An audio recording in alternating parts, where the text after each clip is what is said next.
4, 3, 2, 1, engage.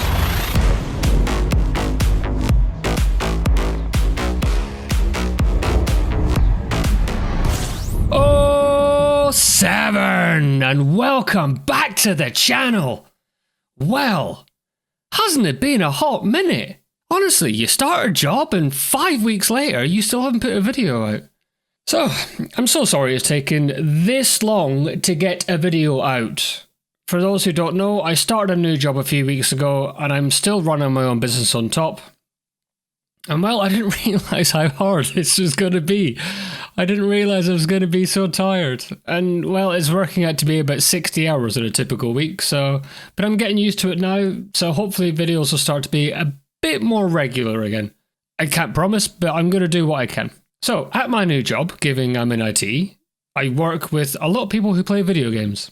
And the other day, at work, I overheard a guy claim, that Star Citizen was pay to win. A few days later, in a conversation with me, he reiterated this point again. He's never played it, but he feels this way about the game. Now let's get this straight. I'm not knocking the guy for his beliefs or anything. They're his and his alone and his to have. I firmly believe that everyone is entitled to have their own opinions. But it's a theme. And I've heard it a few times now. And I really wanted to kind of start to address it because it did get me wondering occasionally, is this game pay to win? Can you get a head start? Is it worth it? But this is something that I wanted to address. And I said a while ago that I wanted to address the pricing of Star Citizen and my thoughts on it from a balanced point of view. I've had a lot of time in game now. I've had some time away from the game. So I feel that now I'm in a position where I can be balanced. And I can give you my honest opinions and take a step away from my love for the game and see, is this pay to win and where does it go? Let's first tackle the elephant in the room, the cost of entry. Yes, there is a cheaper, and I do use air quotes here, cheaper barrier of entry at £43 or $54 for the packages of the Aurora MR or the Mustang Alpha. Still not cheap by any means, especially for an Alpha. And this has put many a potential citizen off, including me for a while. And I've still heard it from people as well. They are just put off by the price. Even a couple of my friends, who I will mention later on in the video, were saying, if it was like 20, 30 quid, then maybe. But the fact of they want $54 or £43 for an Alpha instantly put them off. But then we can go all the way up into the hundreds of pounds right out of the bat. Thousands, in fact. The amount of times I've heard, and I've heard it from a guy at work as well, that there are packages being sold for $30,000 is unreal. And this is a conversation for later in the video. But at this stage, this is a cost of the barrier of entry. So is £43 really worth it? You would like to think from my original Star Citizen video that this would be an overwhelming yes, absolutely, go out and buy it. But that's not strictly true now. For me, yes, it's worth it. I get my money's worth from it. But something has changed. I started in 3.13, and honestly, towards the end of the patch cycle. 3.14 was a huge, monumental problem for me. A massive failure. I couldn't play it at all. And when I could eventually get to play it, and when it was stable, I had no time to play it. The one time that I did get on, I went straight to Orison.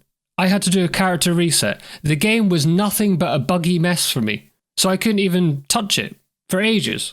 The launch was so bad that my Discord went from buzzing every single day to just playing quiet in comparison due to the amount of people that just took time away from 3.14. Now, it's stable for me now, don't get me wrong, but 3.15 is about to drop, and I don't know if that will be stable or not. I tried to get my two best mates into the game, the ones I was on about previous, at the last free fly event at the start of 3.14, and it was so bad that one of them had literally nothing but bugs. I kid you not. If it wasn't for bad luck, Moon would have had no luck at all. Now Seb fared a little bit better. There is no little joke in there, Seb, I promise. But he fared a little bit better. But it's still bad enough that neither of them could see what I saw in the game. Or why I loved this game. Love this game, it's not a past tense. But they couldn't see why I was in love with the game. Then they joined at a really bad time in the patch cycle. So again, it comes back to the cost of entry. Is this probable, and I do say probable because it is probable, instability in patch cycles okay with you for £43 or $54? For me, it is, because the game works longer than it's broken.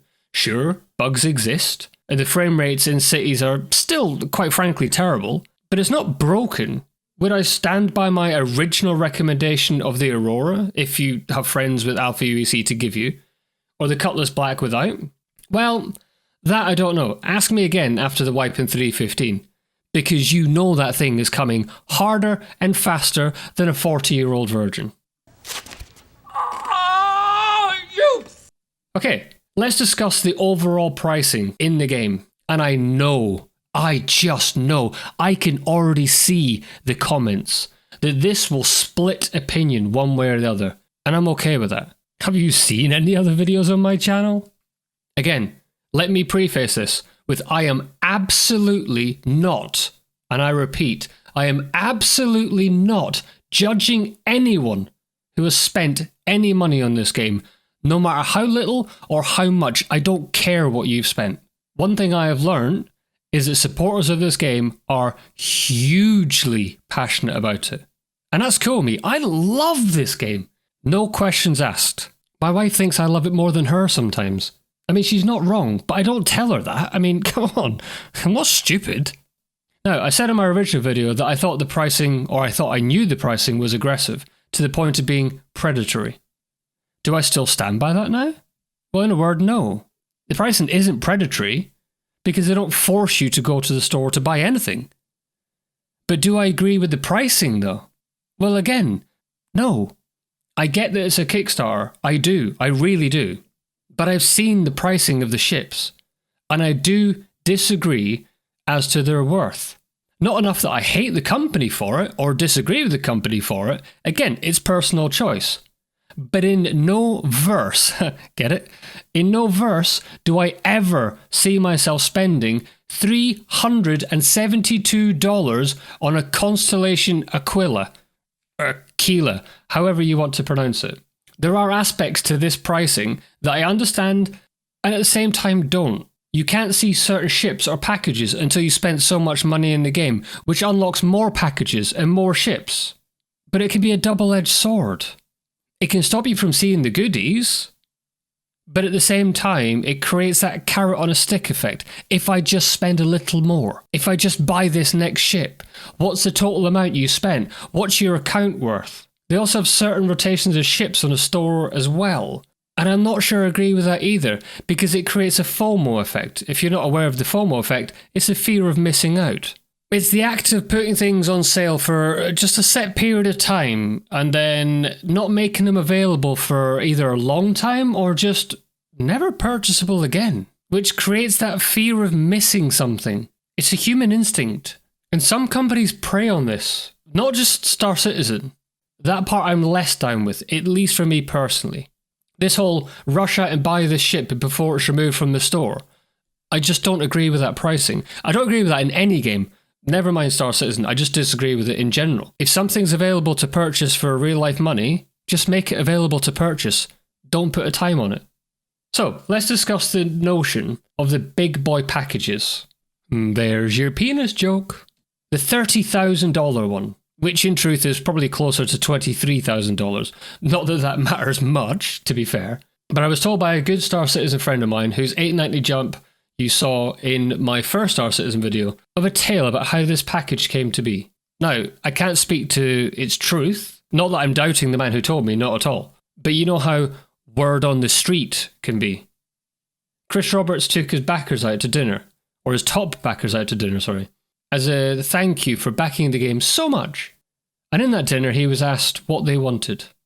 And their reply was that they wanted a package where they could buy every ship in the game. Now, he replied with a question. Do you have any idea how much money that would cost? And their reply was a simple phrase. Don't tell us how to spend our money. That was a story I heard. Now, how true it is, again, I don't know. However, I'd love to now address that package and the high price of ships, as that leads me perfectly into the title of this video. Is Star Citizen pay to win? Now, this is a notion that's murmured by people who either hate the game or have never played it, but I want to address it anyway. So, in my honest opinion, is Star Citizen pay to win? Before I address that, let's look at the definition of pay to win. And I agree, this can change from person to person, but this is my definition.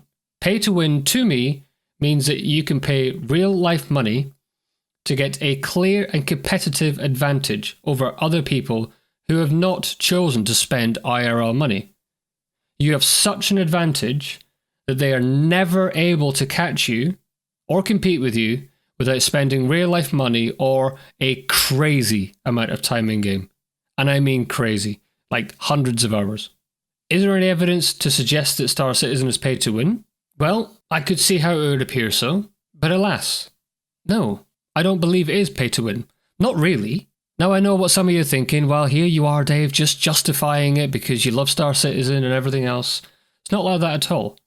You can absolutely compete with any ship in combat. I've seen it, where people in small ships are taking down hammerheads. Because skill. You can hire ships in game for not much money at all and make a decent amount quickly. And not in a huge amount of time either. Get yourself a prospector on loan and get yourself a freelancer and a combat ship. And you're good to go. Is it easier to spend the real life money? Sure, absolutely, if you have it. If you have that money and you want to spend that in a game, and you believe so firmly in what Chris Roberts is trying to deliver, then absolutely spend it. I don't judge you for it. I don't care what you do with your money. That's your money. But you can, and you absolutely can get these ships in a relatively short amount of time in game. And once you have these ships, you can make credits easily and buy any other ship in the game. Can you have an aggressive head start by paying real life money? Absolutely. Do I find the pricing to be somewhat high? Absolutely. I think I've covered that already. Do they encourage you to back more? Absolutely. Do they push you to back more? Absolutely not. Can you, in the end up with just the same ships in-game as someone who paid real-life money for them? Absolutely. And I have. In-game now, I have an Avenger Titan, my starter package, an MSR, a Freelancer Max, a Prospector, a Cutlass Black, a Carrack, to name a few ships. All of these were bought with in-game money. Not always my money, I will admit, but they were bought with in-game money. Now I get it. YouTuber influence and this, that and the other. But it can be done, and it can be made. So as I've seen, SE is not pay to win. But they don't help themselves either, with the sometimes obscene pricing they have. And there's no denying that one either. But let's face it, something in life is only worth what someone is willing to pay for it. If someone is willing to buy a package for $5,000, well then that's their choice. Now, let's not kid ourselves. The person who's bought a Prospector, a Freelancer Max and an MSR or Caterpillar with real life money will have a way better start to the game post-wipe than I will. Of that there is absolutely no doubt. But let me tell you something. Once they have those ships, what have they got to play for? Other than the joy of playing the game? Nothing really. I mean, while I've got Mr. Entry Package, I've got loads of ships to grind for. A reason to play the game. So again, is Star Citizen pay to win? No, absolutely not. You can get everything in the cash shop in the game. And in actual fact, you could actually be hurting yourself by buying all the extras because you give yourself less reason to play. Now I know it seems like I've bashed SC a little bit in this video, and I'm sure that's the way some of you will look at it, but I've not. And that certainly isn't the intention, not at all. But I've always said, and I've never shied away from my dislike to the pricing structure for me personally. Again, I use the phrase for me personally. I don't judge you if you spend money on this. But let me know what you think in the comments below. Do you think it's paid to win? Have you spent a lot of money in-game? Do you regret the money you've spent in-game? Anyway, this was meant to be a short one. I've just looked at the time that I've been rambling on. This was meant to be a short one, and I'll try and get more videos like going forward. And I really do want to get an Elite one out soon. I've got a couple of ideas for Elite that I would like to get out. So let's see what happens there. So, until next time, you fine bunch of citizens, I've been, well, just Dave, reminding you all to be good. And if you can't be good, be dangerous.